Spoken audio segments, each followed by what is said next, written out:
Okay, so I made $42 selling a digital product online, and honestly, I don't know if I should be proud or concerned because I thought it would feel different, like bigger, but mostly it just felt like confusion in PDF format. Let me back up. A few months ago, I decided I was going to sell a digital product. You know, passive income, the dream. Make it once, get paid forever, right? Every tweet, every blog post, every whisper on YouTube said, create once, earn forever. Monetize your skills. Don't trade time for money. And I thought, yeah, that sounds smarter than making like $2.84 from AdSense. So I made a Notion template. Yep, that's it. A template to help overthinkers plan their week without spiraling into a pit of existential dread. Because, well, that's kind of my niche. Chaos, but make it organized. I spent 2 weeks tweaking it, changing fonts, rearranging headers, asking myself life-altering questions like, should this say tasks or things I'm avoiding? Then came the fun part, setting up Gumroad, which is actually pretty straightforward until you realize you need a product title, a price, a thumbnail, a description, a CTA, a thank you page, a post-purchase flow, an email list, a social link.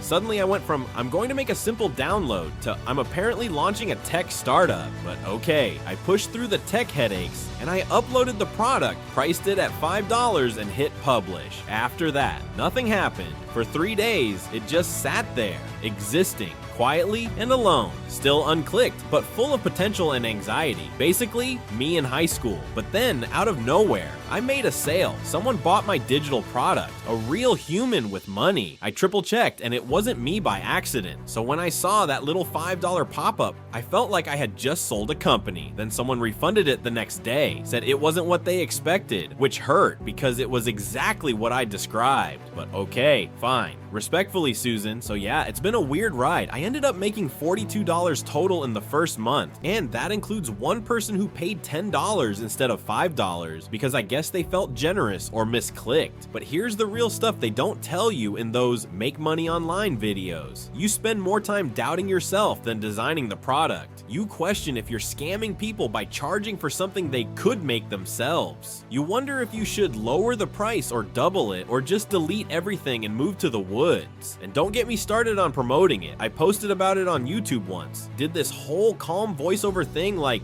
hey, if you're someone who struggles with staying focused, I made this for you. I felt proud. Then I watched it back and thought, wow, this sounds like a nervous intern pitching in front of their boss. Which made me realize marketing is hard when your whole brand is self-doubt. But here's the thing, I learned more from that $42 than I have from any course I've ever taken. I learned how to take an idea from nothing and put it out into the world, how to sell without selling out, and how to price your value even when your brain whispers, this isn't good enough. I also learned that passive income isn't really passive. It's front-loaded, emotionally charged, and confusing as hell, but it's also yours. And that's the part I didn't expect to hit me so hard. Because when you make money online, even a little, from something that came out of your mind, your struggle, your weird brain, it changes things. It doesn't make you rich, it makes you real. Now look, not everything worked out. I tried running a mini Twitter thread about the product and I got like 3 likes. I also tried putting the link in my bio, but eventually forgot it was there for 2 weeks. And I then tried emailing it to people only for me to realize I don't even have a list of emails to send it to. So yeah, sounds like I had a great marketing strategy, right? I even considered running a paid ad, then remembered I only had a $7.49 bank balance. But even through all that, I didn't quit. Not because I was crushing it, but because it felt good to try something where I owned the outcome. And yeah, $42 won't buy me freedom, but it bought me clarity. Clarity that people will pay for value, even if you're not famous. Clarity that you don't need to be perfect to be profitable. Clarity that maybe,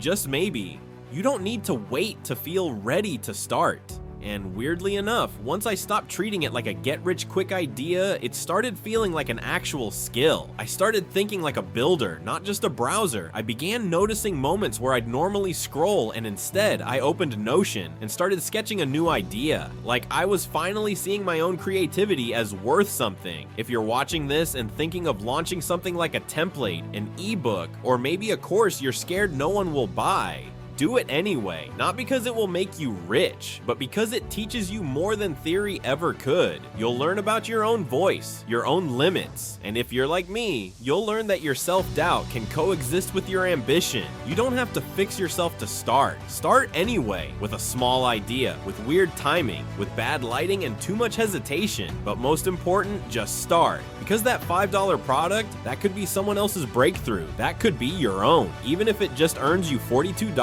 even if someone refunds it, even if no one buys it for weeks. The point isn't the sale. The point is that you made something, and that's more than most people ever do. Anyway, I'm Ollie, the overthinker, still doubting, still uploading, still quietly checking if anyone bought my template today.